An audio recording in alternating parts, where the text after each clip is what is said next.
ወጂአ ይመጣል እንዲመጣ ይደረጋል በመላእክቶች አማካኝነት የውመኢዲን የዛን ቀን በጀሃነም የውመኢዲን የዛን ቀን ጀሃነም እንዲህ በሚመጣ ጉዳዩ በሚያዩት ቀን የተዘከሩ ኢንሳን የሰው ልጅ ይገሰጻል የዛን ቀን ያስታውሳል ወይኔ ይላል የዛን ቀን ዱንያ ላይ ሲዘናጋ ወይኔ የዛን ጊዜ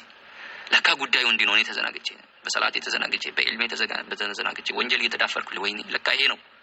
ለካ ሲነገር የተባለው እውነት ነው ይላል ተመልከቱ አላህ እየተናገረ ነው فكشفنا عنك غطاءك اليوم فبصرك اليوم حديد ይላል አላህ Subhanahu Wa Ta'ala ዱንያ ላይ ተጋለጠብህ የነበረ መጋረጃ ተከፍቷል ዱንያ ላይ መጋረጥ በቃ ከኸይር ስራ ወደ ኋላ ትላለህ ከመጥፎ ስራ ላይ ትስቀዳደማለህ የጀሃነም መልካምነት ያኒ መጥፎነት የጀነት መልካምነት ጀነት ላይ ያለው ጸጋ ኒዕማ ምንም አይመስልም ጀሃነም ላይ ያለው ስቃይ ምናምን ሲል ነገር ምንም አይመስልም የዚያን ቀን ግን ይሄ ሁሉ ይገፈፋል ሁሉ ነገር የያዘው ሁሉ ይለቀሃል ታየዋለህ በአይንህ ማለት ነው በአይንህ ታየዋለህ ከዚያሳ የውመኢዲን የዛን ቀን የተዘከሩ ኢንሳን የሰው ልጅ ይገሰጻል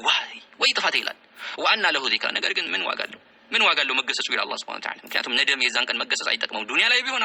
ተውበት ነበረው የተውበት በርክፍት ነበር ማስተካከል ይችል ነበር ወደ አላህ መመለስ ይችል ነበር ያበላሸውን ማለት ነው ያስተካከለው ማስተካከል ይችል ነበር ብዙ አማራጭ ነበረው ግን አሁን ሞቷል ስለዚህ ዝም ብሎ ይነደማል ዋጥፋት ይላል ነገር ግን ፈአና ለሁ ዚክራ የዛን ቀን መገሰጹ ምን ዋጋ አለው ኬት ለሱ ምን አለው መዘከሩ ለምን ይላል አላህ Subhanahu Wa Ta'ala طيب نكتفي